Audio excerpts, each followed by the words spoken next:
Već 35 godina 77-godišnja Anka Juričić svoje slobodno vrijeme posvećuje drugima. Posljednjih 10 korisnicima Doma za starije osobe Trešnjevka. U meni postoji neki poriv, snažan da pomažem drugima. Silno volim ljude, cijenim ih, želim da nikoga ne povrijedim i dok ide, pa još mogu malo. Više nisam službeni volonter, ali ću uvijek vjerojatno ostati u duši volonter i pomoć koliko mogu.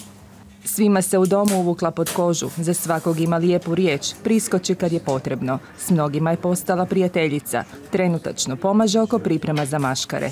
Dodatno animira korisnike za razne radionice, da sudjeluju, da se uključuju, radi individualno sa korisnicima, od razgovora samog sa korisnicima na stacionaru gdje su polupokretni, nepokretni korisnici, posuđuje knjige u knjižnici pa im odnosi u njihove sobe, čita im. Svako jutro 44-godišnji Tomislav Čleković volontira u udruzi Krila terapijsko jahanje.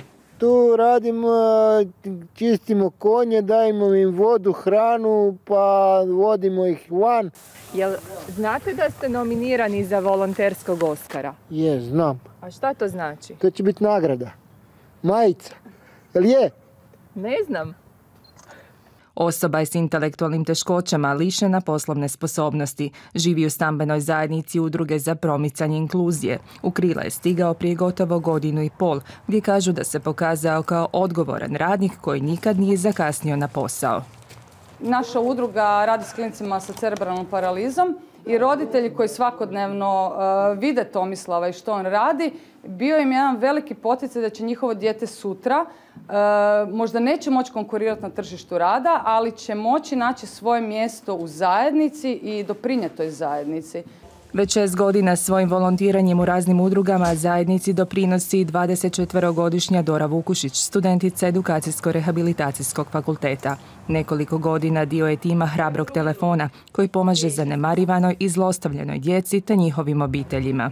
Krenula iz neke potrebe da djelujem, da nešto napravim sa svojim slobodnim vremenom, da naučim nešto pritom a onda sam u svemu ostala i zbog nekog osjećaja ispunjenosti, zbog te pozitive koju zapravo dobim natrag.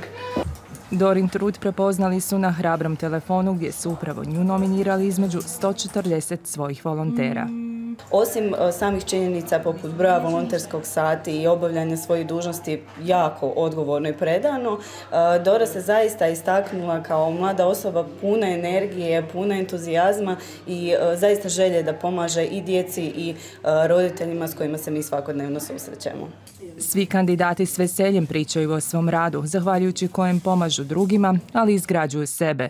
Njihovu srčanost, jednostavnost i posvećenost prepoznali su u volonterskom centru, koji će, zahvaljujući glasovima građana, jednoga od njih nagraditi volonterskim Oskarom.